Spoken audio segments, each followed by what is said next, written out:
반갑습니다. 송재준입니다. 옛말에 왜 그런 말이 있죠? 될 놈 될이라는 말이 있지 않습니까?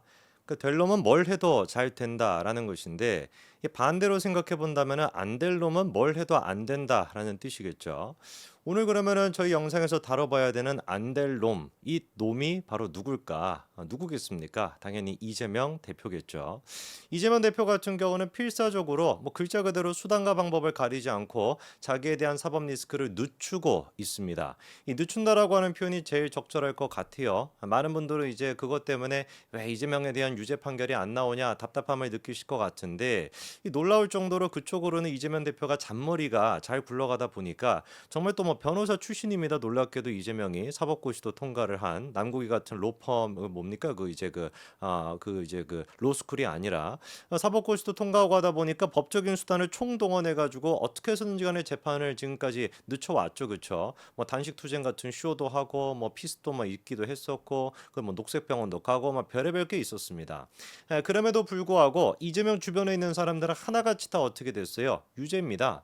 백현동 개발 같은 경우도 정바울이 됐거나 김인섭 싹 다 지금 유죄가 나오고 있고요. 그리고 뭐 대장동이나 성남FC 관련돼 있는 사람들도 지금 뭐 정진상이나 김용이나 다 어떻습니까? 남욱이나 정영학이나 유동규나 다 지금 유죄를 받았죠.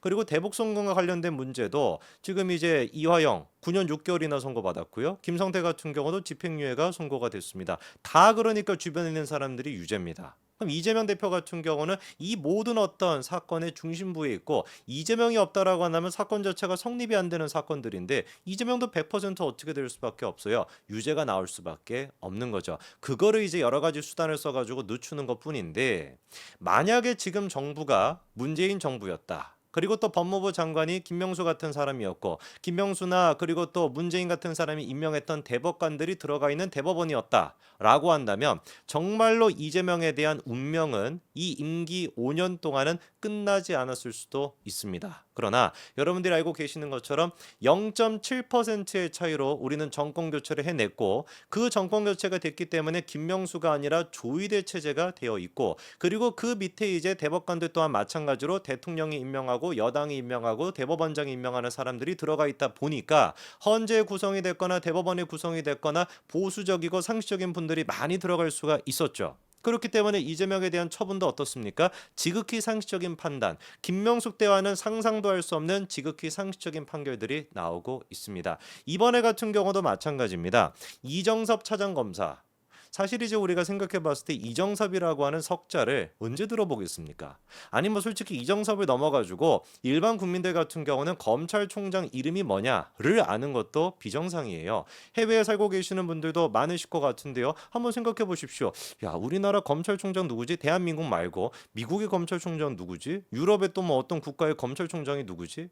누가 관심을 갖겠습니까? 아무도 관심을 안 갖습니다. 정치에 대한 관심도를 떠나가지고 검찰총장이 누군지, 법무부 장관이 누군지, 그리고 또 행안부 장관은 누군지 이런 것들을 속속들이 꿰고 있는 것 자체가 어떻게 보면 정치가 이미 파괴가 됐다라는 방증 아니겠습니까? 일상이 없다라는 거니까 하다다가 그래서 우리가 법무부 장관과 검찰총장뿐만 아니라 차장검사의 이름까지도 이정섭이다라는 걸 알게 되었는데 다행히도 이정섭에 대한 말도 안 되는 민주당의 탄핵소추안에 대해서 이번에 어떤 결과가 나왔습니까?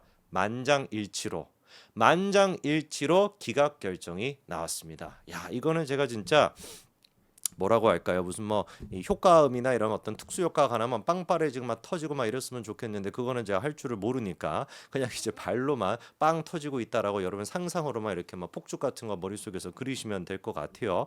그게 이제 잠도 깨고 좋죠. 일단 그 헌재가 지금 이제 만장일치로 했다라는 것은 굉장히 큰 의미가 있습니다. 지난번에 이제 그 안정석 검사 같은 경우는 안 그 검사 이름이 안동환 검사였죠. 안동환 검사 같은 경우는 5대 4 정도로 이제 기각 결정이 나오다 보니까 그나마 이제 뭐 민주당 쪽에서도 이거 봐봐라 4명 같은 경우는 이거 탄핵될 만한 이유가 있다라고 받지 않냐 이렇게 이제 좀 버틸 수가 있었지만 이번 케이스 같은 경우는 어떻습니까? 진보적이고 민주당 성향에 있는 그런 사람들이 있음에도 불구하고 헌재 지금 이제 재판관이 있음에도 불구하고 만장일치로 탄핵이 기각이 됐다라는 것은 그 민주당 성향이 있는 분들조차도 우리법연구회가 됐거나 뭐 민법이 됐거나 뭐 뭐가 됐든지 간에 우리법연구회나 막 그런 쪽에 있는 사람들조차도 어떻게 본 거예요? 이거는 지금 지금 탄핵 이유가 하나도 성립되지 않는다라고 본 겁니다.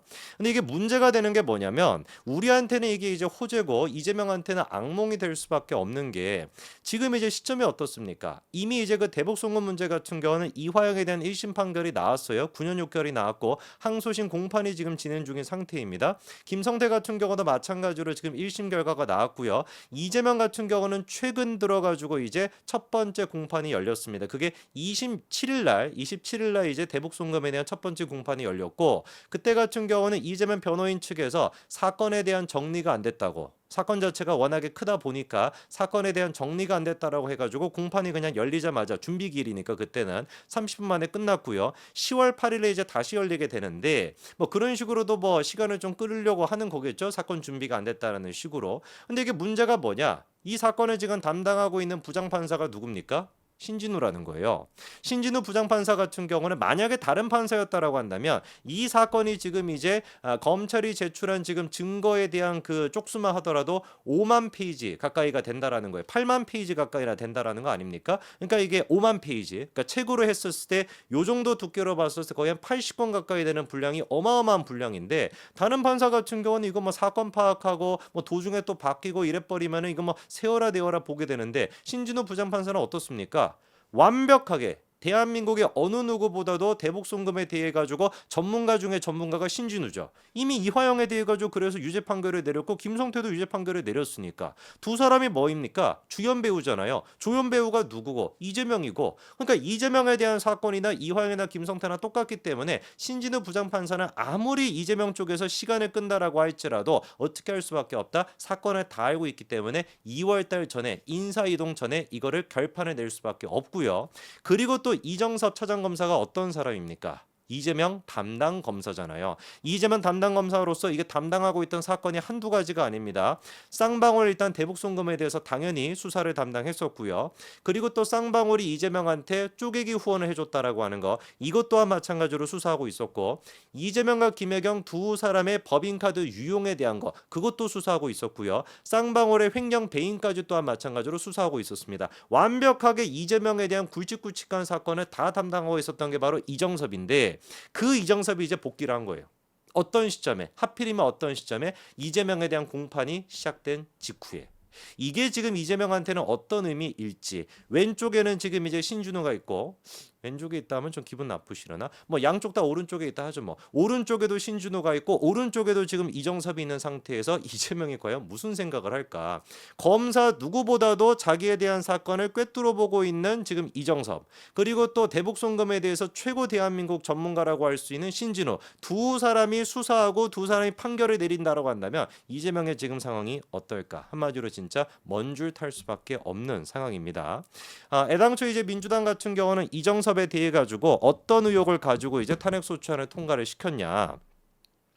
범죄 경력 조회를 무단으로 열람했다. 뭐 그때 이제 뭐 가사 도우미의 뭐 그런 것들 뭐 무단으로 열람했다는 거. 그다음에 이제 또 엘리시안이라고 하는 강촌 그 리조트 있지 않습니까? 그거 이용과 관련된 부정청탁 금지법 위반 이거. 그다음에 이제 또 세 번째는 골프장 예약 편의를 제공받았다라는 거. 세 번째 같은 경우는 이제 그 처남에 무슨 뭐 사건 있었죠. 그렇죠? 약 뭐 이렇게 했던 거. 그거에 대해 가지고 양력을 행사해서 수사를 무마했다라는 거. 요 네 가지를 가지고서 사실상 이제 이정서 차장검사에 대한 탄핵 소추안을 통과시켰는데 네 가지 의혹에 대해 가지고 실제로 공수처가 지금 수사 중입니다. 그런데 헌재가 대한민국 어떻게 보면 사법부의 꼭대기에 있다라고 하는 헌재가 최종 중에 최종이라고 할 수 있는 헌재가 네 가지 의혹에 대해서 뭐라고 딱 정리를 해버렸냐. 행위의 일시, 대상, 상대방, 구체적인 양상과 직무집행과의 관련성 사실상 뭡니까? 전부 다인 거예요. 처음부터 끝까지. 행위의 일시가 언제 했던 것인지 그리고 행위 대상이 누구인 것인지 상대방이 누구인 것인지 그리고 그게 어떤 식으로 양상을 띠고 있었는지 그리고 또 관련성이 있었는지 이 모든 거에 대해 가지고 충분히 특정되지 않았다. 바꿔 이게 무슨 말이겠습니까? 점잖게 얘기해가지고 특정이 안 됐다는 얘기고 우리식으로 얘기한다면 그냥 개소리다. 누가 했는 것인지 뭐 언제 했다라는 것인지 그게 이제 뭐 구체적으로 어떤 양상을 띠고 있는지 다 그냥 개소리에 불과하다라는 게 지금 헌재의 입장인 겁니다. 그래서 결론이 뭡니까? 이로 인해 이 소추 사유들이 형식적 적법성을 갖추지 못했다. 애당초 그냥 탄핵 소추안 자체가 어떻다라는 걸 적법하지가 않다. 형식적으로도 이게 적법하지가 않은 거다. 아예 그냥 개 같은 소리였다라는 걸 지금 이렇게 점잖게 표현해주고 계시는 겁니다. 그러다 보니까 민주당 쪽에 있는 헌법재판관들조차도 어떻게 한 거예요? 차마 이거를 갖다가 이 역사에다가 자기 이름을 남길 수는 없었던 것이죠. 전원 기각이라고 하는 만장일치 결과가 나온 겁니다. 한번 지켜봐야 되겠습니다. 양 오른쪽에 지금 양 오른쪽이라는 건 없지만 뭐 오른쪽을 바라보면서 양 오른쪽이라고 하죠. 뭐 그쪽에 전부 다 지금 이제 지금 두 명의 사람이 있는 상태에서 과연 이재명이가 어떤 식으로 앞으로 이정석 검사에 대해 가지고 빠져나갈 수가 있을 것인지 글쎄요. 제가 보기에는 빠져나기가 쉽지 않아 보이는데 과연 이거를 어떻게 이재명이가 빠져나갈지 저희는 그냥 행복하게 옆에서 지켜보면 될 것 같습니다. 여기까지 말씀드리겠습니다. 감사합니다.